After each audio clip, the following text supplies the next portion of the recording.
Hi everyone, I'm Dr. Cecile Marchinsky and I'm the instructor for cognitive processes. I'm first going to introduce the topic of cognitive psychology. We'll talk a little bit about the history of cognitive psychology, some of the methods, and some of the paradigms. Some of the topics that we're going to talk about we'll come back to again and again throughout the course, but as an introduction, this is a good place to start. So first of all, what is cognition? That's the things that are going on inside our heads.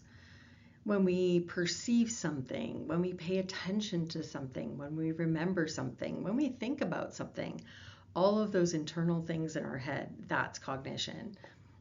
It's kind of fascinating to think about how did we learn what we're doing in our heads because it's not really observable.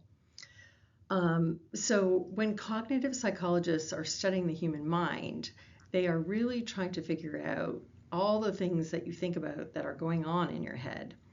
How do we see? How do we hear? How do we acquire new information? How do we remember that information? Why do we believe what we believe? What do we think about when we understand something? When we speak, when we think, when we solve problems, when we make our decisions about things? All of those things fall under cognitive psychology when they're studying the human mind. The word cognitive comes from the Latin verb cognoscere, to know. So you can think about that when you're thinking about the term cognitive psychology as this really broad, all-encompassing area of psychology. It's probably one of the most interesting areas of psychology because you think about what is going on in your head or what is that other person thinking when they are saying those things or doing those things. All of that is falling under this domain of cognitive psychology. So throughout the course, we'll talk about perception, attention, memory, problem solving, reasoning, decision making. The nice thing about this research area is that all of these different subtopics of cognition have so much research in it. And so we can really dive deep into all these hidden processes that we may not be aware and really uncover how humans are thinking about various things. Now, when you think about history, there are many different influences on the study of cognition that can go back to the philosophers. If you remember from other courses, there's like this dichotomy of empiricism versus nativism, the thought about, how much experience, how much heredity drives how we decide about things. And, various philosophers like Aristotle, Plato, Descartes, they had John Locke, they had lots of different ideas about how we make decisions, how we think about things. But the interesting thing, the transition to cognitive psychology was doing experiments to really truly understand. It wasn't just about like thinking about how people think, but actually figuring out how people think. So really the first experimental laboratory that was looking at this was Wilhelm Wundt's laboratory. And he had an approach in around 1879 of really thinking about mental experience like you would a chemist. You think about the structure of mental experience. Like if you're thinking about what an apple is, what are the components that make you think an apple is truly an apple? This is the idea of structuralism. And this really went to the first ideas of how we decide things are the things that they are, like what an apple is. Now, this first laboratory was a laboratory that was really focusing on introspection, observing our own thoughts. A good starting point, but perhaps not today what we would think of as really a scientific approach. But the idea was that if you observed your own thoughts, maybe you'd have a better idea of what your thoughts were doing. So here's a couple of ideas of introspection reflection questions. So you can take a moment and think about these yourself. Like, am I taking anything for granted? Am I living true to myself? Am I putting enough effort into my relationships? Am I taking care of myself physically? Am I achieving the goals that I set for myself? What matters most in my life? What do I need to change about myself? Am I using my time wisely? These are kinds of introspection questions. This came from positivepsychology.com. And you know that these questions are useful it is worthwhile to spend time being introspective about what you're doing and why you're making decisions the way you are. But it doesn't always tell you exactly what's going on in your head. And so moving forward, as psychology developed and cognitive psychology developed as a subdiscipline of psychology, then more people came on board that really helped us understand cognition a little bit better. So think about William James and his approach of functionalism. He would be asking questions like, what is the purpose of the mind? How much does habit or, evolution or adaptation or how do those play a role in how the mind works? And, he would ask real life questions. Like, for example, if a train went by, how is it that, you hear the train sometimes, but if you live near a train tracks, maybe you don't even hear the train passing by every day because it's so predictable. So William James had that approach of studying these real life decisions. If you recall from other courses, of course, the behaviorists thought that anything observable in your mind is probably, if you can't see it, it's not scientific. So the behaviorist Watson, Skinner, they really thought that anything in the mind was probably not worth studying. But other researchers, really, the school of thought of the Gestalt psychologists were saying, oh no, what's going on in your mind is super interesting. You have, the Gestalt psychologists saying that, it's not just little, stimulus response situations that are driving how we think about things and how we make behaviors. Our mind is doing complex things like taking little individual things and creating a whole out of it. For example, we'll go into Gestalt psychology, but like those little lines in the diagram in C they look like little lines, but we don't perceive them as little lines. We perceive them as like this circular object. And so our mind is clearly doing things to put things together to make sense of our world. Francis Galton also had an approach, as the cousin of Charles Darwin, where he was looking at intelligence, and that's another area of cognitive psychology, and then developing statistical tests to really get at the bottom of individual differences. And that is a common theme in cognitive psychology, to look at individual differences. And then around the time of the cognitive revolution, those researchers were rejecting the assumptions of behaviorism and saying, what we can't observe is still super important in the mind. These had the roots in human factors engineering, and you can credit Noam Chomsky and linguistics partially, and some of the neuroscience work on localization of function that we're going to talk about later in the course. And even the development of computers, we take it for granted that computers are integrated into our entire life, but computers at the time of the cognitive revolution were just being used on a regular basis. And so how computers thought about things and how we think about things has now become central to our understanding of artificial intelligence, or AI. So that is going to really tell us that what our mind is doing, even if we can't observe it, is really fascinating. So I love to talk about Donders as a good example of a first cognitive psychologist, because I think his work is really an easy to understand example of what's going on in the brain. Even if you can't see it, it's still easy to determine what is happening.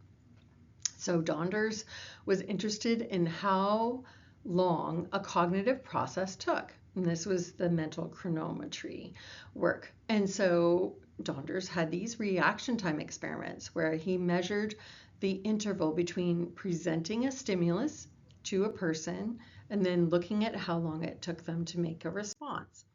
So there were two conditions. So for example, in a simple reaction time task, the participant just had to push a button quickly when a light appeared. Okay, but in a choice reaction time task, the participant had to push one button if the light was on the right side and another if the light was on the left side. So you had two tasks.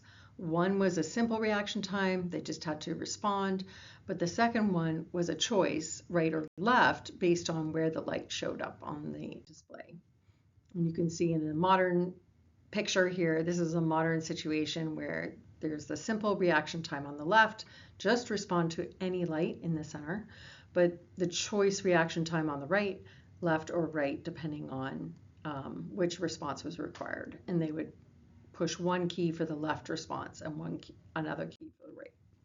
And so what Donders was saying in this calculation is that you take the amount of time it takes to do the choice, the reaction time of the choice, and then you subtract out the reaction time of the simple response, and that must equal the time to make a decision, right? Because the response part of the equation is the same. The difference between those two conditions is the choice, left or right.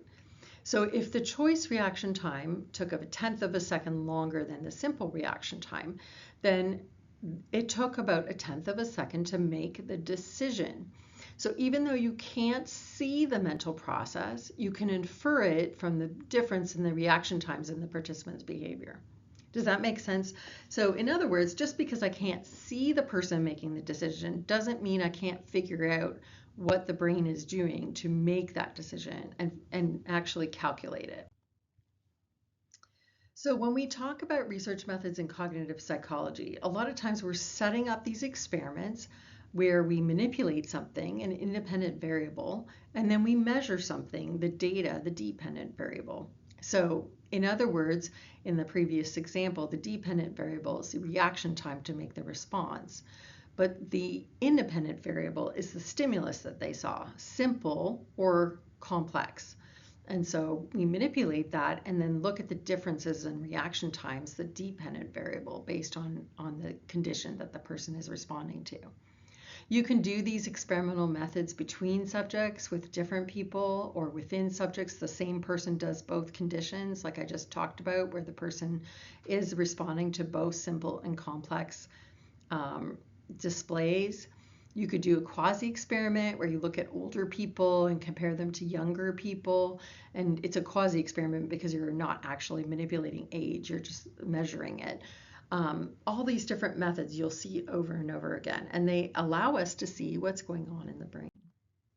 You can also even naturally observe people. We'll show some examples as where you have a high ecological validity condition where you're seeing people acting in real life. You may not have a lot of experimental control if you're doing naturalistic observation, but you can also learn some interesting things about how people act in real life. You could do some controlled type observations. You can even, we'll talk about in the course a lot of times, have clinical interviews. A lot of times if there's brain damage and we know some part of the brain has been damaged, then we'll look at cognitive function and see how that damage to that part of the brain might impact cognitive function. You'll see that quite a bit in this course. All of these methods are valuable in different ways. We can also engage in introspection. Like I talked about, it's also incredibly useful to think about how we're thinking.